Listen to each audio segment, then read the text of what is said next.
Je voudrais demander à l'Éternel de garantir la sécurité des lieux. Je voudrais demander à Dieu de nous apporter ses anges afin qu'ils puissent sécuriser ces lieux, que le sang de Jésus couvre les différents véhicules qui partent à la maison, que Dieu vous accompagne. Je prie que le Saint-Esprit inonde vos cœurs, et s'il y a un bout de temps, 1 seconde, 2 secondes, 3 secondes, prenez ce petit temps-là et méditez, écoutez la parole du Seigneur. Amen. Et donc, cet après-midi, je voudrais intervenir sur le thème « Au nom du Christ ». Actualité oblige, vous savez que depuis le samedi dernier, c'est la mouvance du FESPACO, le festival panafricain du cinéma et de la télévision de Ouagadougou. Donc depuis le samedi passé jusqu'à demain, c'est le FESPACO. Donc demain, les portes du FESPACO vont se refermer, et certainement nous aurons le palmarès, n'est-ce pas? Et c'est pourquoi j'ai choisi ce thème-là, au nom du Christ, pour que nous puissions être en phase avec ce qui se passe tout près de nous ici à Ouagadougou. Au nom du Christ, en fait, c'est un film, puisqu'on parle de festival de cinéma, un film qui est sorti en 93, donc réalisé par un Ivoirien. Il est maintenant décédé, Youambala. Et ce film parle toujours. Il a été fait en 93, il a même remporté le Grand Prix l'étalon de Yenega à Ouagadougou en 93. Et vous comprenez donc que nous sommes en phase avec ce qui se passe. Donc choisir le film au nom du Christ, c'est que nous voulons être véritablement dans le cœur ou au cœur du cinéma. Et donc, cet après-midi, au nom du Christ, c'est un film, dis-je, qui parle du processus de mise en place des faux prophètes. Comment est-ce que les prophètes naissent? Comment est-ce qu'ils opèrent? Comment est-ce qu'ils narrent la population? Et ce thème-là est toujours d'actualité. Il a été traité en 93 dans un film, mais il nous parle encore aujourd'hui. Et je pense qu'il va nous parler toujours jusqu'à ce que le Seigneur Jésus-Christ revienne. Alors, Jésus-Christ entrait dans Jérusalem avec ses disciples, et ceux-ci constatent des grandes constructions, notamment la construction du temple qui faisait la fierté des Juifs. Et ses disciples lui posent la question de savoir, est-ce que ces choses vont rester telles que nous les voyons?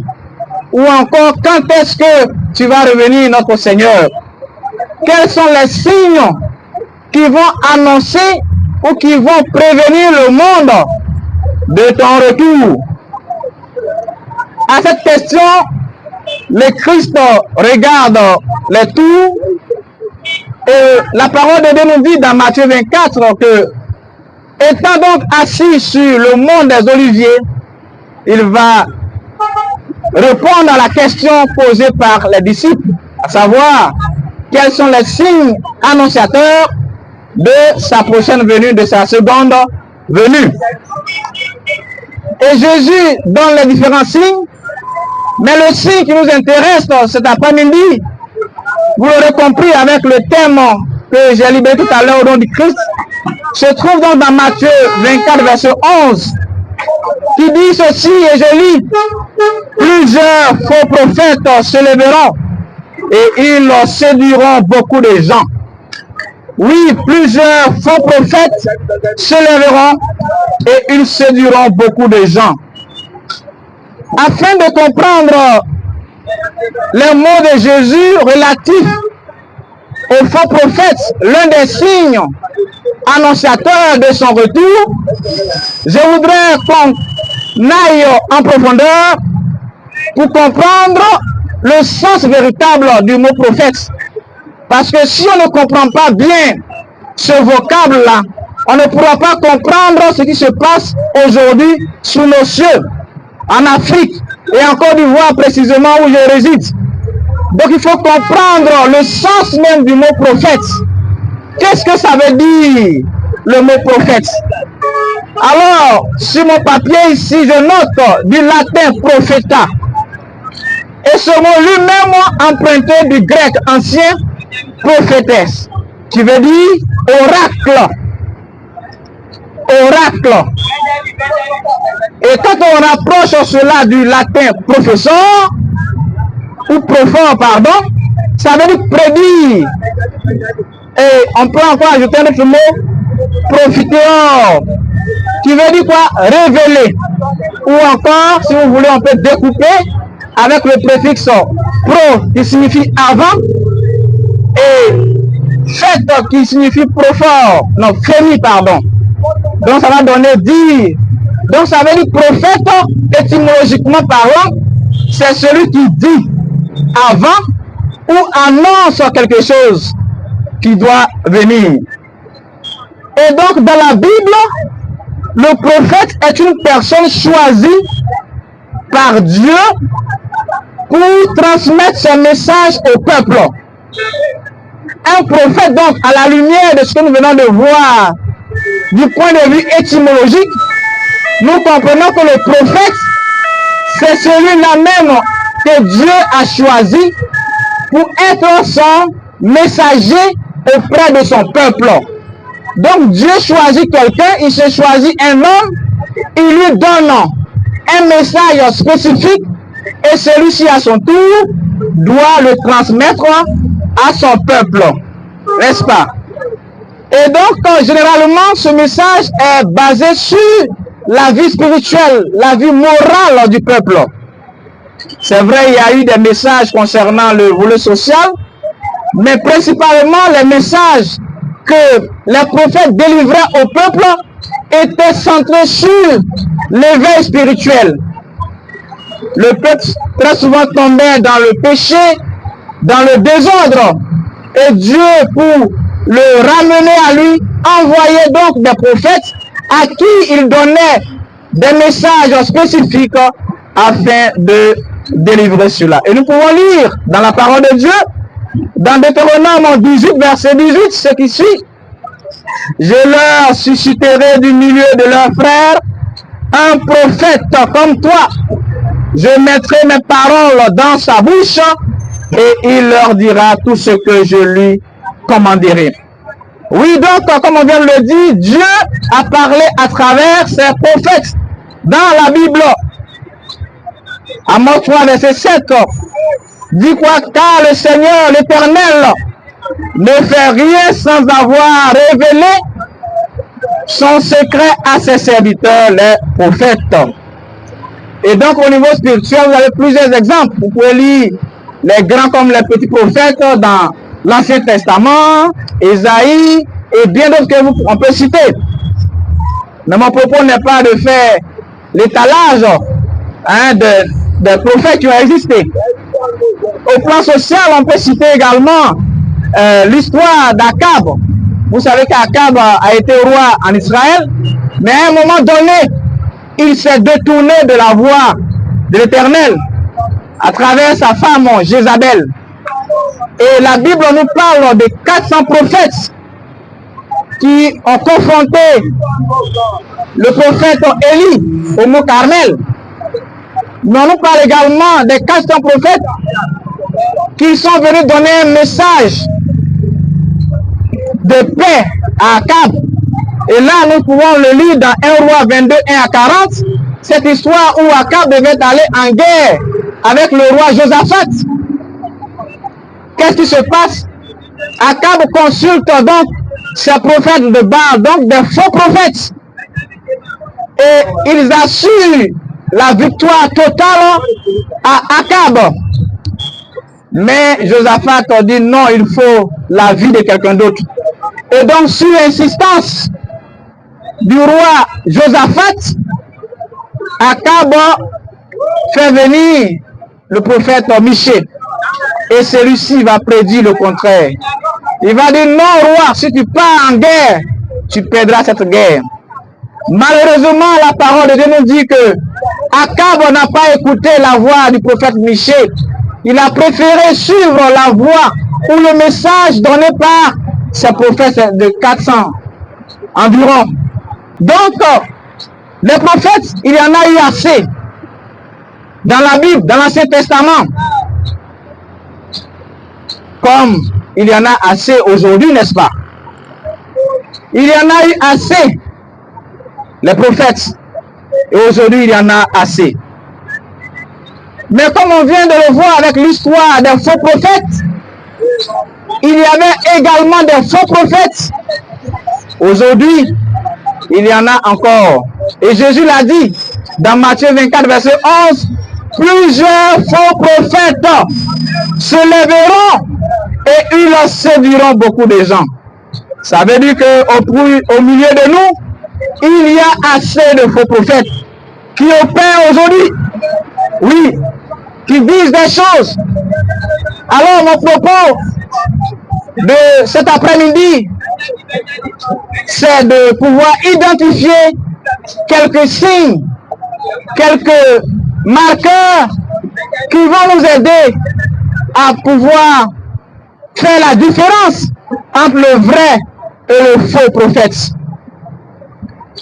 C'est pourquoi nous avons dit au nom du Christ, justement parce que ce film-là nous dit qu'au nom de Jésus-Christ, beaucoup détruisent le peuple.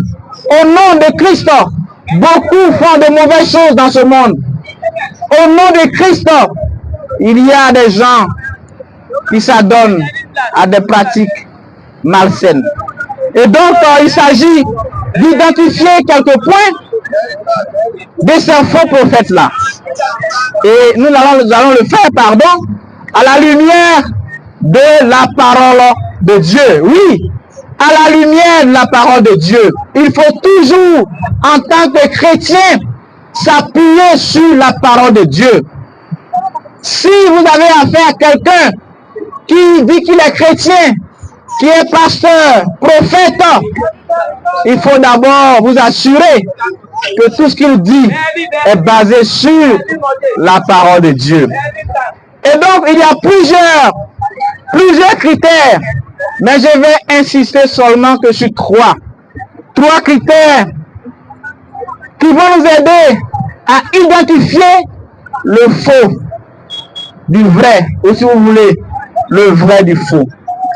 Premier élément que je voudrais vous donner, oui, à vous passants, à vous taxis qui attendez vos véhicules pour rentrer à la maison, à vous qui nous suivez sur les réseaux sociaux, le premier élément que je voudrais donner, entre autres, c'est que leurs paroles ne s'accomplissent pas. Oui, par quel élément nous pouvons reconnaître le vrai du faux? C'est par ce qu'il dit. Quand le prophète parle, quand il dit, il faut que la chose s'accomplisse. Dans Deutéronome 18, verset 22, il a dit ceci, et je vous l'ai dit, que tout ce que nous allons dire ici va être basé sur la parole de Dieu. Et donc Deutéronome 18, verset 22 dit, si le prophète parle au nom de l'Éternel, et que la chose n'arrive pas et ne s'accomplit pas, c'est une parole que l'Éternel n'a point dite. Voilà, c'est par orgueil que le prophète l'a dite. N'aie pas peur de lui. Donc, premier indice, premier marqueur, c'est que ce que le prophète ou le soi-disant prophète dit, il faut que cela s'accomplisse. Et là, je voudrais peut-être vous faire rire un peu, mais le 6 novembre 2024, un internaute a écrit sur son mur, je lis, je vous annonce qu'une femme sera présidente de la Côte d'Ivoire en 2024. Nous étions en 2024. Juste pour se moquer d'un soi-disant prophète qui avait prédit la victoire d'une femme aux élections qui se sont déroulées précédemment aux États-Unis. Oui, cet homme avait dit qu'une femme deviendrait présidente des États-Unis. Mais finalement, la chose ne s'est pas accomplie. Et ce prophète, il est là. Je ne vous ai pas nommé ici des gens, mais à travers les signes que je donne, vous pouvez les reconnaître ou les reconnaître. Et aujourd'hui, nous sommes dans une période électorale. Une période électorale en octobre, n'est-ce pas? Et ils sont en train d'affûter leurs âmes, leur stratégie, ce que je pourrais appeler le marketing prophétique, en train d'anticiper sur des choses afin de faire miroiter de belles choses aux Ivoiriens. Oui, ils sont assis en train de dire que l'Éternel m'a dit ceci. Voilà ce qui va se passer. Je voudrais vous rappeler que nous qui parlons aujourd'hui avons vécu les événements de 2011, 2010. Mais en son temps, beaucoup avaient également prévu des choses. Rien de tout cela ne s'est concrétisé. Beaucoup ont menti au peuple et beaucoup ont détruit des vies par des paroles mielleuses. Donc, on se résume pour dire que pour identifier le vrai du faux, il faut que ce que le prophète dise s'accomplisse dans le temps. Premier indice. Donc, si votre prophète, votre soi-disant prophète, vous a dit une parole qui ne s'est pas accomplie, faites attention. Peut-être qu'il vous dira que voilà, vous n'avez pas obéi à ceci ou à cela. Mais en réalité, comme on l'a dit, le prophète n'existe pas pour fouiner dans la vie des gens. Il est là pour délivrer un message spécifique au peuple de Dieu. Et c'est ce qui s'est passé en Israël ou c'est ce qui se passait en Israël. Dieu donne un peuple un message d'éveil de conscience. Et le messager vient, il délivre le peuple pour l'aider à se repentir. Mais si le prophète ou la personne se fait appeler prophète et que toute sa prophétie, son message est basé sur votre vie, vous devez faire très attention et revenir à la parole de Dieu. Je vous ai parlé de 3 indices. Troisième indice, des pratiques douteuses. Oui, quelles sont leurs pratiques? C'est au nom du Christ là. Quelle est leur pratique? Deutéronome 18, verset 9 à 11 dit ceci. Lorsque tu seras entré dans le pays que l'Éternel, ton Dieu, te donne, tu n'apprendras point à imiter les abominations de ces nations-là. Qu'on ne trouve chez toi personne qui fasse passer son fils par l'épée.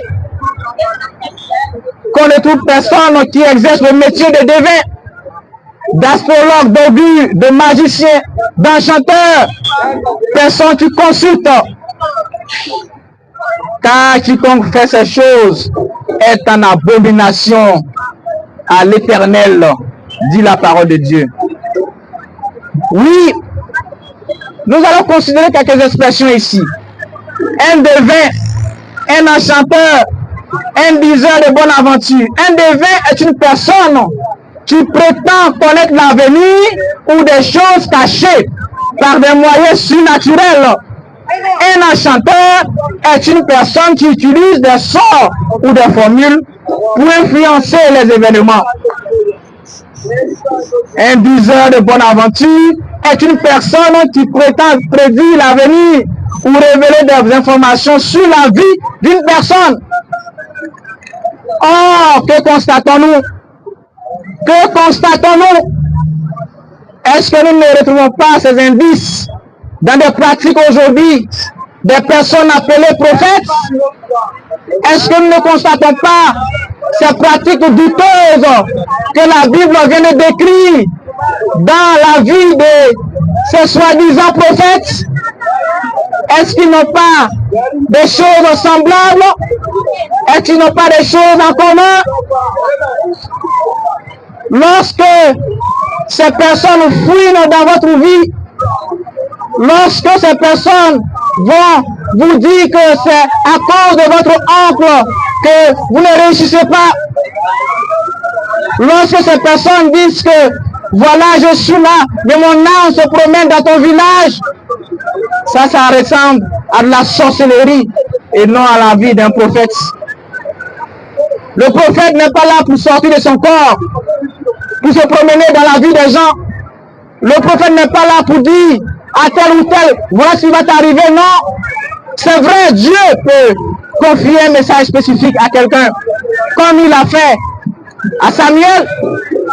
Lorsque David avait péché, Dieu avait confié un message au prophète Samuel. Et il est allé voir le roi. Et avec subtilité, avec tact, avec sagesse, il a su délivrer le message. Voilà comment Dieu opère. Voilà comment Dieu procède. Mais que constatons-nous? Des diseurs de Bonaventure, tout leur évangile est basé sur la vie des gens. Tout leur évangile est basé sur des prédictions. On va faire un culte, 5-10 minutes pour enseigner, et le reste est dénommé instant prophétique. Je dirais marketing prophétique, parce qu'il s'agit de dire voilà tu vas voyager, voilà tu vas faire ceci, voilà ce qui va t'arriver. Non, chers amis, mesdames et messieurs, chers internautes, revenons à la parole de Dieu. Dernier signe que je voudrais évoquer aujourd'hui concernant l'identification des prophètes. Ils cherchent leur propre gloire et profit. Dans 2 Pierre 2 versets 1 à 3, je lis ce qui est là. Il y eut parmi le peuple de faux prophètes, et il y aura de même parmi vous de faux docteurs qui introduiront des sectes pernicieuses et qui, régnant le maître qui les a rachetés, attireront sur eux une ruine soudaine. Oui, plusieurs les suivront dans leur dérèglement, et la voix de la vérité sera calomniée à cause d'eux. Et voilà ce qu'il a dit: par cupidité. Par cupidité, ils vous exploiteront au moyen de paroles trompeuses. Je vais reprendre cette phrase. Par cupidité, c'est-à-dire qu'ils aiment l'argent, ils aiment la richesse, et à cause de la richesse qu'ils aiment, à cause des biens de ce monde, ils vont exploiter au moyen de paroles trompeuses. Oui, que constatons-nous? Est-ce qu'on n'a pas ces indices aujourd'hui dans la vie de certaines personnes que nous appelons prophètes? Regardez souvent le train de vie de certaines personnes qu'on appelle prophètes. Regardez l'écart entre ces personnes et le peuple qu'ils enseignent. Des gens ont 10 voitures, pendant que le peuple qu'ils enseignent n'a même pas le minimum pour vivre. Oui, des gens me citeront qu'un enfant de Dieu doit être riche. Oui, je suis d'accord. On me dira qu'Abraham était riche. Oui, mais Abraham ne s'est pas enrichi avec l'argent des pauvres. On me dira que Joseph était riche, mais Joseph était premier ministre. C'était un homme politique. On me parlera de Daniel. Oui, il était très riche, mais Daniel ne s'est pas enrichi avec l'argent des fidèles. Daniel était un administrateur fidèle auprès du roi Nebuchadnezzar. Et donc, si votre richesse doit provenir des personnes que vous enseignez, alors faites attention. Et vous, peuple, faites attention. Autre élément, on dit quoi? L'attention est portée sur ces personnes et non sur Dieu. Désormais, on ne juge que par ces personnes-là. Et c'est ce que la Bible dénonce ici. On ne juge que par ces personnes. Oui, on a écarté la Bible, on a écarté Dieu. Désormais, notre vie est basée sur un prophète. Il faut que j'aille voir le papa ou bien la maman Au lieu d'aller devant Dieu, au lieu d'aller à la Bible, à la parole de Dieu, on préfère aller désormais vers des prophètes parce qu'on veut des paroles mielleuses. Et eux, qu'est-ce qu'ils font? Ils exploitent le peuple. Pourquoi ne pas utiliser cet argent pour construire des hôpitaux, pour faire du bien aux gens? Je ne suis pas contre la richesse. Un enfant de Dieu, oui, il doit être riche, mais il doit être riche en Jésus-Christ et de façon juste. Non pas un exploitant. Oui, on se plaint des gouvernants. On se plaint aujourd'hui que les gens sont en train d'exproprier les terres. On se plaint de la corruption. On se plaint des politiciens. Mais il y a pire que les politiciens.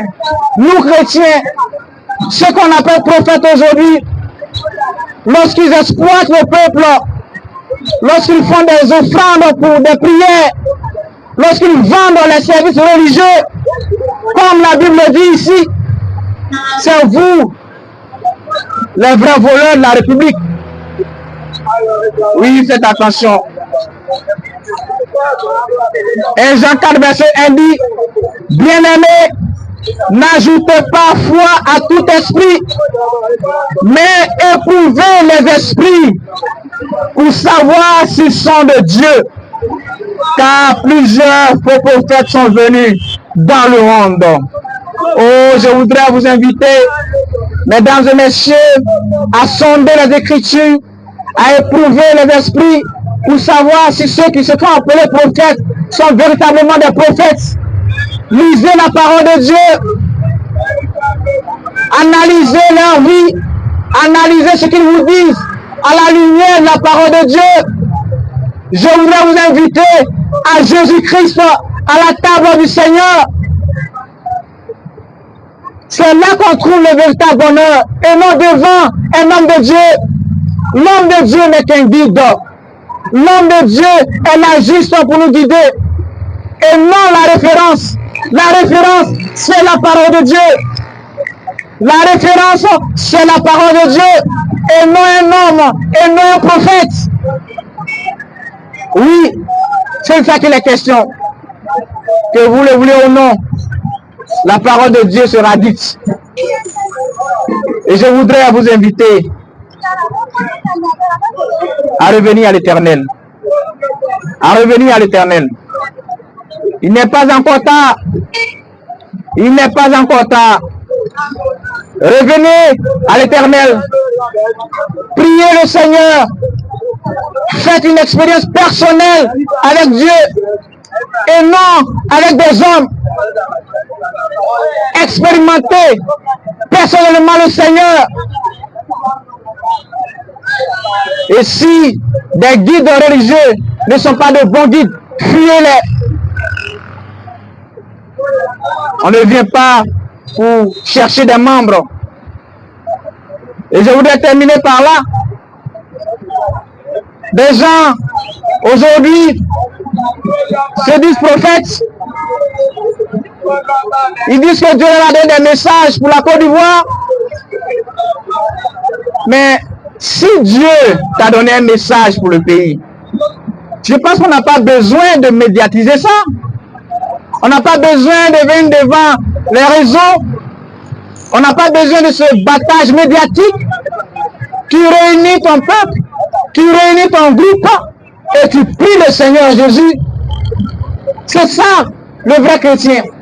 Mais lorsque tu mets toute une stratégie autour de ton ministère pour attirer des membres afin de prendre le peu d'argent qu'ils ont, c'est que tu es un voleur, c'est que tu as une autre ambition derrière.